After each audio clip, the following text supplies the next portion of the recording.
और भगवान के भजन का आनंद लेते हैं, भगवान के यहाँ पर होने का अनुभव करते हैं। आइए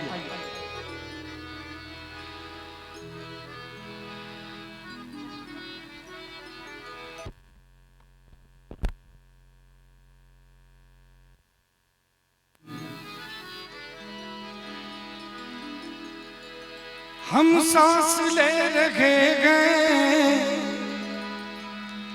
इस जान की बदौलत।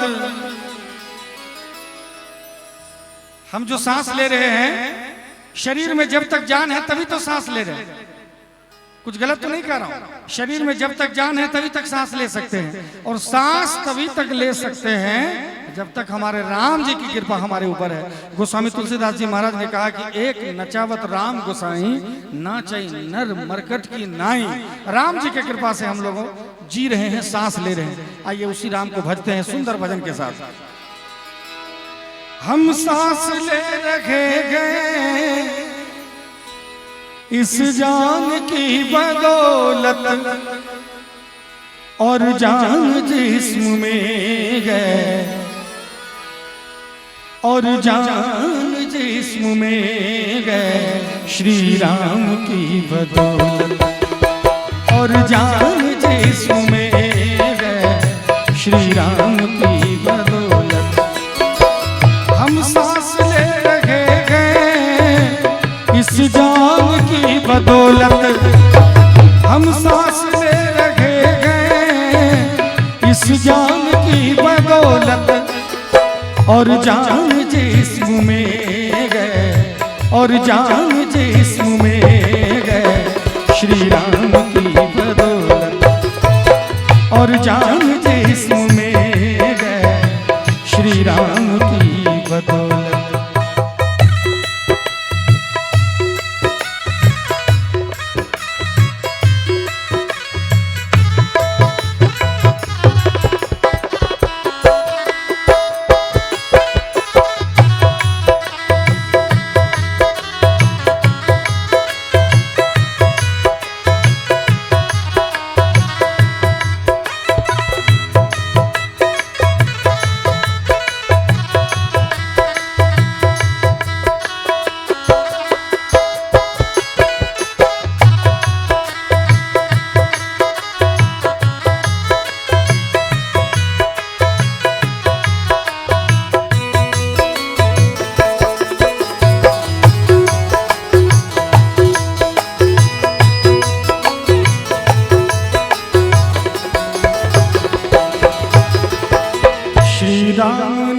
जप के लंका से जीत आएगा, श्री राम नाम जप के लंका से जीत आए, श्री राम नाम जप के लंका से जीत आए, श्री राम नाम जप के लंका से जीत आए। हनुमान सिद्धि पा गए, हनुमान सिद्धि पा गए हरि नाम की बदौलत, हनुमान सिद्धि पा गए हरि नाम की बदौलत। हम सांस ले रहे हैं इस जान की बदौलत।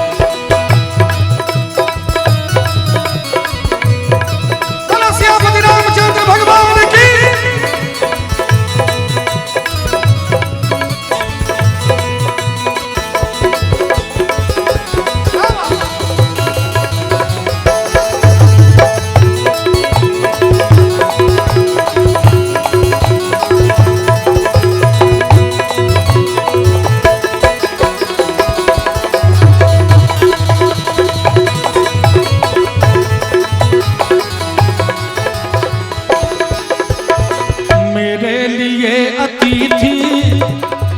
भगवान के बराबर। अभी जब मैं इस गांव आया, मैंने पहले कहा कि जब मैं गांव प्रवेश किया तो हमारे राजू भैया हमको रोक लिए, बोले हमारे घर पे ही जा रहे हैं, थोड़ा यहीं जलपान कर लीजिए। तो मुझे लगा मैं यहीं आया हूँ। तो ये जो है हमारे यहाँ अतिथि सत्कार की परंपरा, खास करके मिथिला में, खास करके, ऐसे तो पूरे भारतवर्ष में, लेकिन खास करके मिथिला में अतिथि सत्कार का इतना परंपरा है कि यहाँ पर भगवान भी आके अपना सर झुका दिया हमारी बहन, हमारी बेटी के सामने, माँ सीता के सामने। राम जी जो क्षत्रिय कुलभूषण है, मर्यादा पुरुषोत्तम भगवान श्री रामचंद्र जी महाराज माँ सीता के आगे नतमस्तक हो गए। क्यों? क्योंकि यहाँ के की जो अतिथि सत्कार है, यहाँ की जो परंपरा है, यहाँ की जो संस्कृति है, इसके गुलाम हमारे राम हो गए। तो कहना चाहूंगा, मेरे लिए अतिथि भगवान के बराबर, मेरे लिए अतिथि भगवान के बराबर, मेरे लिए अतिथि भगवान के बराबर, मेरे लिए अतिथि भगवान के बराबर। सर करते गए न्योछावर, सर करते गए न्योछावर, मेहमान की बदौलत, सर करते गए न्योछावर, मेहमान की बदौलत। हम सांस ले रहे हैं इस जान की बदौलत।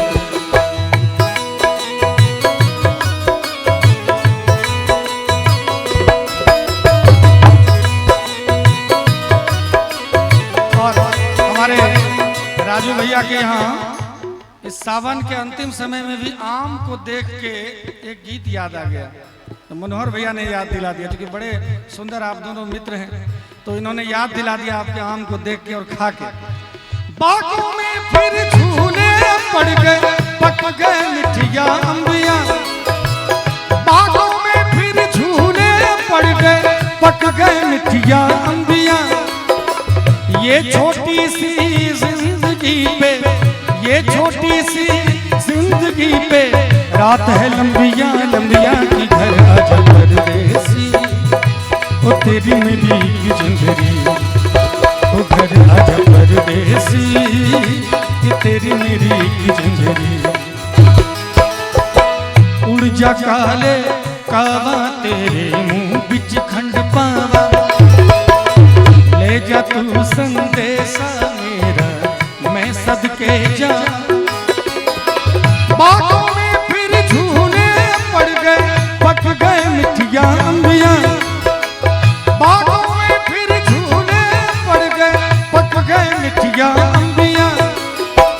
ये छोटी सी जिंदगी पे, ये छोटी सी जिंदगी पे रात है लंबिया लंबिया की घर आजा परदेसी, कि तेरी मेरी की जिंदगी, ओ घर आजा परदेसी, कि तेरी मेरी की जिंदगी।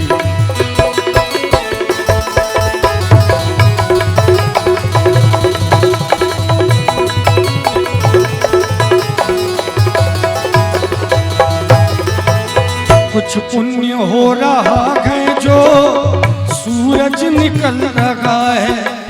आज संगीत का माहौल कितना बिगड़ गया है, सभी जानते हैं कि आजकल कैसा कैसा संगीत, कैसा कैसा गीत होता है। हमारे पिताजी जो अब नहीं है, माँ भी नहीं है, बहुत बचपन से नहीं है, 12-13 साल में सब खत्म हो चुके। उन्होंने मुझे संगीत सीखने का परमिशन एक ही कंडीशन पे दिया था, वो बोले मैं बीमार हूँ चला जाऊंगा, जीते जी तो तुमने ऐसा कुछ नहीं किया कि मुझे गाली पड़े, कम से कम मरने के बाद भी ऐसा कोई काम नहीं करना जिससे लोग मुझे गरियाए। ऐसे उन्होंने सीधा कहा, जो शब्द कहा वही मैं कह रहा हूँ। तो मैंने कहा कि ये हमारे संगीत को, जो संगीत सीखने का जो परमिशन दे रहे हैं, ये शब्द इस बात के लिए कैसे उपयुक्त है ये भी बता दीजिए। उन्होंने कहा कि तुम जीवन में वही गीत गाना जो तुम अपनी माँ और बहन के सामने खड़ा होकर गा सकते। और मैं जीवन भर वही गीत गाता हूँ, गाता था और गाता रहूंगा, जो मैं अपनी बहन के सामने, माँ के सामने खड़े होकर गा सकता। क्योंकि हमारे बुजुर्ग यहाँ पर, भाई हमारे पिता समान कई श्रोता यहाँ पर हैं, हमारी माताएं, छोटी छोटी प्यारी प्यारी बहनें बैठी हुई हैं पीछे। तो मुझे लगता है कि जीवन में कोई भी अगर गाता है ऐसा चीज जो कि कान में उंगली डाल के बगल से, डीजे के बगल से गुजरना पड़े, तो मुझे लगता है धिक्कार है उसी गायकी और ऐसे गायक। हम लोग तो सरस्वती के साधक हैं, माँ वैष्णवी के साधक हैं। हम लोग अगर उलझलूल काम करेंगे तो फिर सब गड़बड़ हो जाएगा। हम लोग गायक हैं, समाज के दर्पण है, आईना है। हमको सबसे पहले अपने चरित्र पे ध्यान देना होगा, सबसे पहले अपने खान पान जीवा पे, अपने आचार व्यवहार की शुद्धता पे अगर हम ध्यान नहीं देंगे तो लोग हमको नकल करते हैं, फॉलो करते हैं। धीरज भाई जैसा बाल बढ़ा लेते हैं, तो धीरज भाई अगर गुटखा चबा रहे हैं तो लोग भी चबाएंगे, ऐसा होता है। तो कुछ पुण्य हो रहा है कि हम जैसे साधु कलाकारों को उलझलूल चीजों को छोड़ के आपने मुझे बुलाया है। इसी पुण्य पे ये धरती टिकी हुई है, हम जैसे कलाकार और सुंदर क्लासिकल म्यूजिक टिका हुआ है। तो कहना चाहूंगा, बड़ा सुंदर लाइन हमारे गुरु जी कहते हैं, कुछ पुण्य हो रहा है जो सूरज निकल रहा है, कुछ पुण्य हो रहा है जो सूरज निकल रहा है, कुछ पुण्य हो रहा है जो सूरज निकल रहा है, कुछ पुण्य हो रहा है जो सूरज निकल रहा है। और धरती थमी है सदियों से, धरती थमी है सदियों से इंसान की बदौलत, धरती थमी है सदियों से इंसान की बदौलत। हम सांस ले रहे हैं इस जान की बदौलत, हम सांस ले रहे हैं इस जान की बदौलत, और जान जिस्म में गए, और जान जिस्म में गए श्री राम की बदौलत, और जान जिस्म में गए श्री राम की बदौलत, मेरे राम की बदौलत, हरि नाम की बदौलत, श्री राम की बदौलत।